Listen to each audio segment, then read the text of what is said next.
আসসালামু আলাইকুম। আপনারা দেখতে পাচ্ছেন সাদা পাথর, সুন্দর মনোরম পরিবেশ, একদম বাংলাদেশ ইন্ডিয়া বর্ডার। ওই পাহাড়গুলি এগুলি ইন্ডিয়ার। ওই একটা মসজিদ দেখা যাচ্ছে, এটাও ইন্ডিয়ার, আর এইটি বাংলাদেশে একদম কাছে আমরা অবস্থান করতেছি। এখন সূর্য যায় যায় অবস্থা, সন্ধ্যা গড়িয়ে আসছে। আমরা আসছি একটু আগে, এই দেখতে পাচ্ছেন এই পাথর আর পাথর, অনেক সুন্দর পরিবেশ, অনেক সুন্দর লোকেশন, দেখার মতো জায়গা। এখানে আসছে শত শত দর্শনার্থী আসছে দেখার জন্য। এখানে চলে যেতে হবে, সন্ধ্যার আগে চলে যেতে হবে সবাইকে, একটু টাইম আছে, রাতে এখানে থাকা যায় না, নিষেধ। এই আর কি, এই পাহাড়গুলো দেখতেছেন, ওই পাহাড়গুলো ইন্ডিয়ার আর এগুলো সব বাংলাদেশের।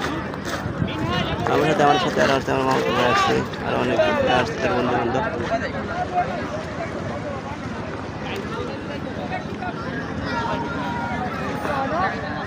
ভিডিও করতেছি ভিডিও।